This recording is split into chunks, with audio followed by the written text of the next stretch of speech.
안녕하세요, 아레지나입니다. 소니 WF-1000X 마크5는 LE 오디오 연결 방식을 지원하는데요. LE 오디오 추가 테스트를 해보니까 상당히 흥미로운 결과가 나왔습니다. 오늘은 그 추가 테스트 결과를 보여드릴 거고요. 한편으로 LE 오디오는 아직 다들 잘 모르시는 생소한 개념이죠. 그래서 LE 오디오가 뭔지도 간단히 설명해 드리겠습니다. LE 오디오에서 일단 LE는 로우 에너지라는 뜻입니다. 블루투스 프로토콜 중에 기존 방식보다 저전력으로 동작하는 BLE라는 규격이 있고요. 그 BLE를 통해서 오디오를 전송하는 기술이 바로 LE 오디오죠. BLE 자체는 블루투스 4.0부터 추가된 10년도 넘은 규격인데요.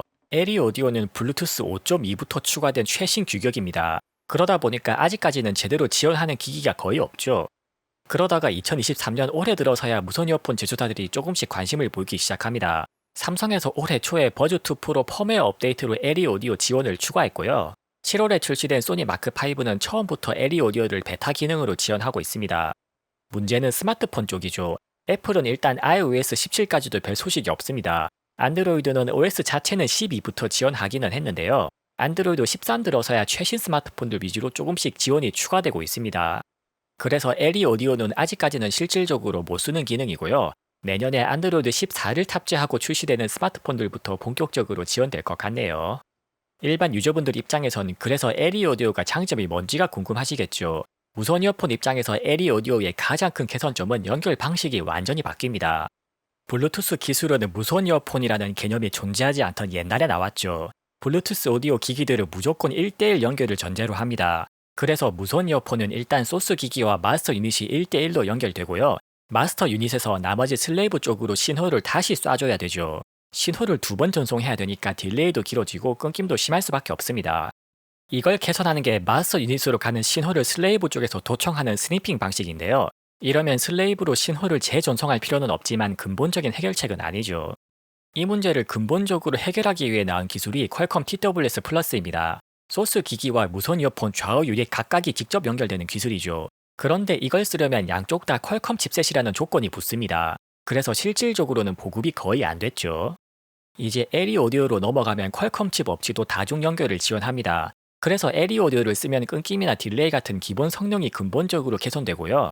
LE 오디오 자체가 블루투스 저전력 기반이니까 배터리 사용 시간 면에서도 유리하죠.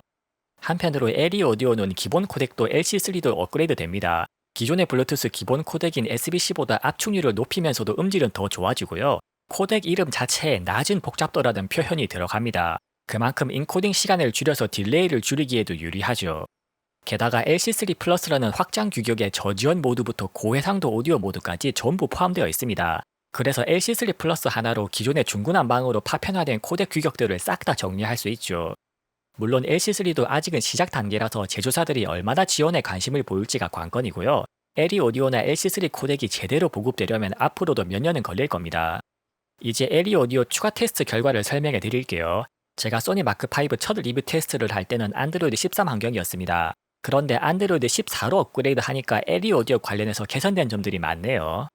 안드로이드 13까지는 LE 오디오 비활성화가 기본값이었는데요. 안드로이드 14는 이제 LE 오디오 활성화가 기본값입니다. 그리고 LE 오디오 모듈을 전환할 때 페어링 정보를 삭제하고 다시 잡을 필요가 없어졌네요. 이렇게 안드로이드 14부터 LE 오디오를 실질적으로 쓸 수 있는 환경이 완성됩니다. 안드로이드 13에서는 LE 오디오를 써도 레이턴시에서 유의미한 차이가 없었는데요. 안드로이드 14에서는 LE 오디오를 켜면 레이턴시가 큰 폭으로 줄어드네요. 이 정도면 다른 무선 이어폰들에서 게임 모드를 켰을 때 수준의 큰 차이죠. 심지어 게임 앱에서는 딜레이가 더 줄어듭니다. LE 오디오는 거의 0.1초 초반대까지 떨어지네요. 다만 이건 LE 오디오 덕분은 아닌 것 같고요. 게임 앱은 어떤 코덱에서든 딜레이가 30ms 정도 일관되게 줄어드는 걸로 확인했습니다. 안드로이드에 내장된 게임 모드가 켜지면 소리 딜레이가 좀 더 줄어드는 최적화가 적용되는 것 같네요. 이게 소니 마크5 하나만 테스트하면 이어폰 특성인지 스마트폰 특성인지 알 수가 없죠. 그래서 LE 오디오를 지원하는 다른 이어폰인 버즈2 프로도 추가로 테스트해 보았습니다. 테스트 결과는 버즈2 프로도 소니 마크5하고 똑같은 패턴을 보이네요. 일단 LE 오디오에서 딜레이가 확실히 줄어들고요. 게임 앱은 모든 코덱이 딜레이가 일정하게 낮아지는 점까지 똑같습니다. 여기까지 보면 LE 오디오 관련 딜레이 개선은 전부 스마트폰 자체의 세팅을 따라간다는 걸 확실히 알 수 있죠. 다만 그 게임 모드에 하나 문제가 있는데요. LE 오디오로 연결된 상태에서 게임을 켜면 이어폰에 상관없이 음질이 급격히 떨어집니다. 블루투스 핸즈프리 모드와 비슷한 느낌으로 음질이 심각하게 저하되네요.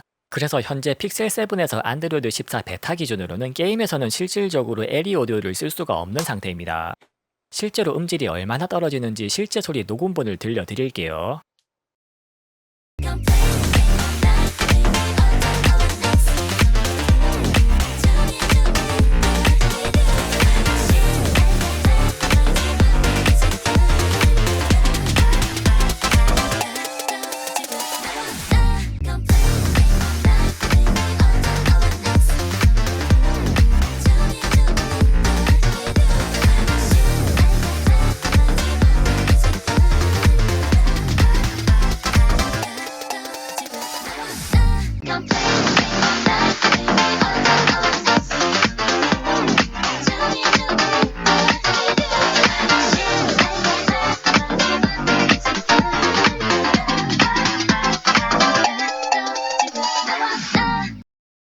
LE 오디오가 제대로 보급되려면 이런 호환성과 안정성에 관련된 문제들을 먼저 다 해결해야겠죠.